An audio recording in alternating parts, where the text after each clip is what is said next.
เป็นวันน้ำห้ำนะเป็นฟีก็ได้ผมเมียก็ไม่เอาคนเก่ามันอะไรเจ้ามันโอ้ยน้องไอ้ยา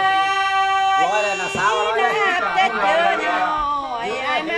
แม่คอยน้องเลย เอามาพุกไม่ควายเอาจีนายไม่ได้น้อง จะเจออย่างน้อยนะมาแต่งได้ไหมมาแต่งได้ไหมน้องมานะ ปัดเอาปูหูเลยมันจะร้องเป็นหลายคำกายว่า ไอ้นะก็ไม่ตอบกองไม่ป้าขอนางมานาลา ปัดปักซิบเลยทานสเก็ตเราอาชีพเสกับมาต่อคำถามปัดปักซิบเลยนะมาใส่เรามาซิเอาเพื่อนไปบ้านเพื่อนละโมเพื่อนมาก่อนเอาเพื่อนบอกแค่ประมาณนี้ครับแค่จะรักกัน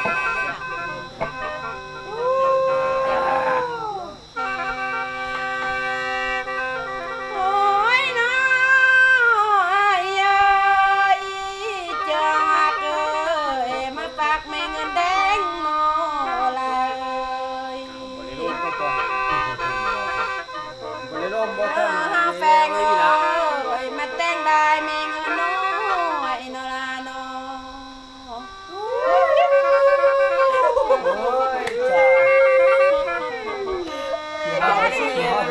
ตีเดียวกับผมมีฟองไงตีเดียวกับมีหัวหางไง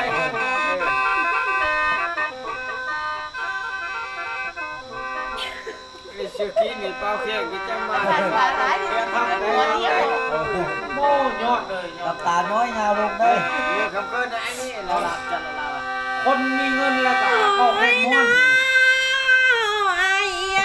คนหัวหน้าคิดได้ว่าเราคิดต่อ ไอ้บักเกิดปิดจาดบดนายผู้ดีเดานอเลย พี่อายเขาอ่ะคือไม่ บ่ ดี ได้เกิดผิดปีแล้ว โอนเกลียวนี่ตายเป็นปันแล้วนะ ตายแล้วเที่ยวคนนี้โอนเกลียวนี่ เออ บ่ได้เกิดเลยผิดมืออันไปคนงาม แม่นอนไปจู้เจ้าสบาย ดูมันบอกเอาไปหามันได้เราคนไป โอเคว่ะ เขานำโบราณเอาคนนี้นี่ เออไปเชี่ยวเดียวเนาะ เที่ยวเดียว อันบอกนี่ไปเชี่ยวกันเออ มาได้บอกแกลาบแม่ไผลาภาษาซะบัดนี้ เอาได้เอาคือยั่วได้ เออเอาครับ ใช่คนเป็น เอาผู้ยวกนะ ภาษาชีความเดือนหนูไม่ นี่ ให้ เอา หมด คือ ภาษา นี่เอา แน่ข้าวบ่ โอ้ยน้องอียา เอาผู้ยวกข้าวตะกอก เที่ยวเอาแล้วอยู่ เข่าเขาเมียมึงเนี่ยเที่ยว ตามหัวลงมาแม่ เออ เข่าได้มัน เออ ยังเราพูด ขันนำนางน้ำแม่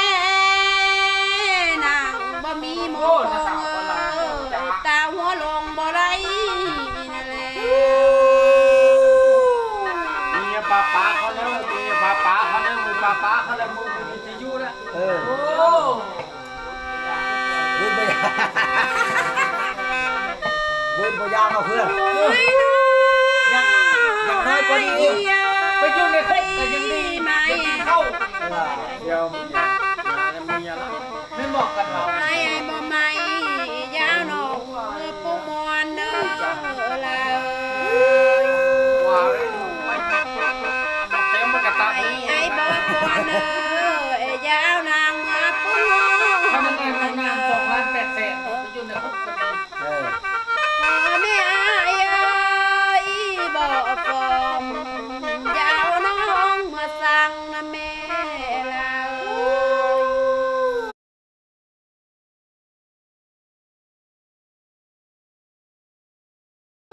ชาวโบราณเท่ามือนะ เออ เดี๋ยวจะไปเงินถ้าก็มี5พวก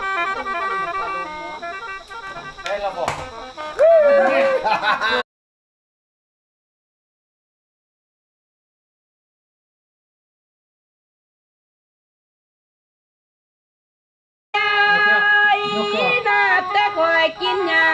แล้วเจนกุ้งเข้าหักแล้วล่ะ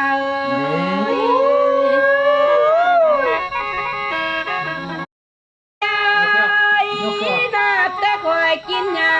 แล้วเจนกุ้งเข้าหักแล้วล่ะ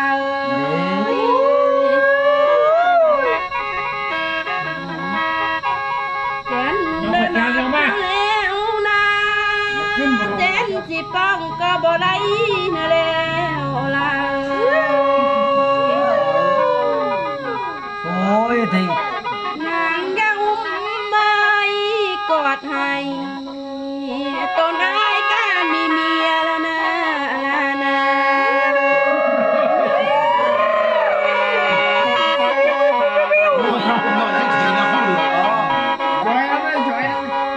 มาเสียจะเลนอเจอพระกาศตั้งต้นไอ้ไปอยู่เวียนไกลมาบ่ อยู่เวียดนามเนอะฮักก็มาฮอดนี่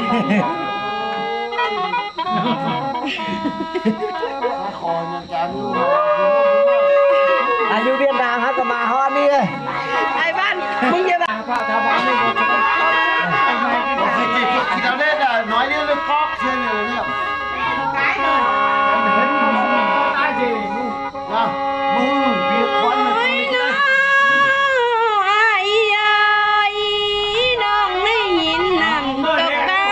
เดยสิมีไอ้แก้มเขียนเลยบ่ล่ะ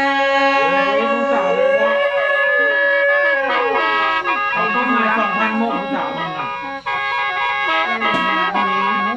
โอ้ อย่าได้คุยหมู่ร้านแน่